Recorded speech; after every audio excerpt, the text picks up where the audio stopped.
अस्सलाम वालेकुम नाजरीन, आज हम बात करेंगे एक ऐसी फिल्म की जिसने रिलीज से पहले ही दुनिया भर में हंगामा मचा दिया है। जी हाँ, मैं बात कर रहा हूँ डीसी यूनिवर्स की नई सुपरमैन फिल्म की।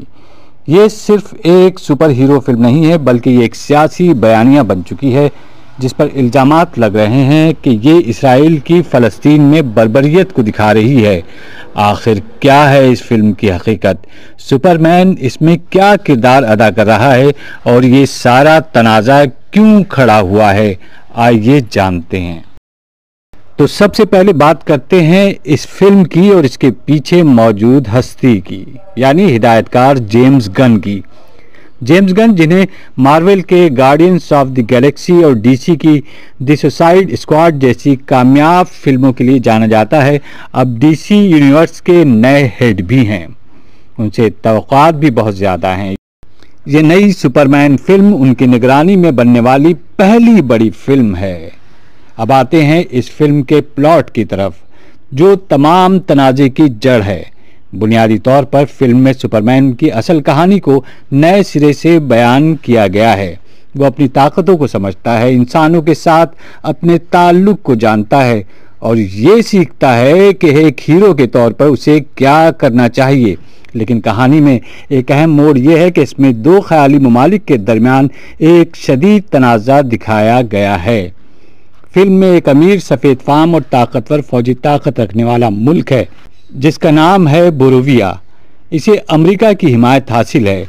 दूसरी तरफ एक गरीब और दिफाई लिहाज से कमज़ोर इलाका है जिसका नाम जारहनपुर है। बोरोविया जारहनपुर पर हमला करता है और वहाँ के शहरियों पर जुल्म ढाता है। यहीं से शुरू होता है असल तनाज़ा। बहुत से नाज़रीन और मुबस्सिरीन का मानना है कि बोरोविया को इसराइल के तौर पर दिखाया गया है जो अमेरिकी हिमायत के साथ फ़लस्तीनियों पर जुल्म कर रहा है, और जारहनपुर वाज़े तौर पर फ़लस्तीन, ख़ास तौर पर गज़ा की पट्टी की अक्कासी करता है। फिल्म में दिखाए गए मनाजिर जैसे कि सरहद पर हमले, निहत्थे शहरियों पर गोलियां बरसाना और एक सिक्योरिटी बाड़ के सामने एहतजाज करते लोग, ये सब गज़ा में होने वाले हकीकी वाक़यात से हूबहू मिलते हैं। एक सीन में तो बाढ़ के सामने एहतजाज करते लोगों पर फायरिंग भी दिखाई गई है, जो फ़लस्तीनियों के ग्रेट मार्च ऑफ रिटर्न के एहतजाज की याद दिलाती है। हैरानकुन बात यह है कि सुपरमैन, जो एक यहूदी फनकार जेरी सेगल और जो सिस्टर ने तख्लीक किया था, इस फिल्म में जारहनपुर के निहत्थे शहरियों की हिफाजत के लिए मुदाखलत कर रहा है। ये चीज़ मज़ीद इस तनाज़े को हवा दे रही है कि फिल्म एक वाज़े सियासी मौक़िफ़ इख्तियार कर रही है। तो फिर सुपरमैन उसमें क्या करता है?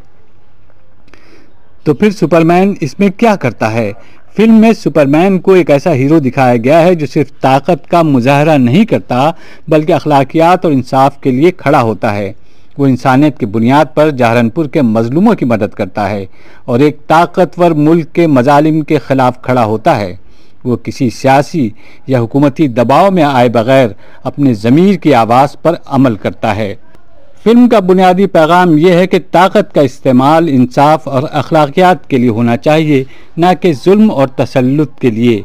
ये फिल्म ये भी सवाल उठाती है कि जब बड़े पैमाने पर इंसानी हुकूक की खिलाफ वर्जियाँ हो रही थी, तो एक सुपर हीरो या किसी भी ताकतवर हस्ती की क्या जिम्मेदारी बनती है? क्या उसे खामोश रहना चाहिए या मुदाखलत करनी चाहिए? फिल्म हिजरत, फौजी सनतों के मनफी असरात और आलमी तनाज़ात में बैरूनी मुदाखलत जैसे मौज़ूआत को भी छूती है। इस तमाम तर बहस के दरमियान हिदायतकार जेम्स गन ने अपना मौक़िफ़ वाज़ेह किया।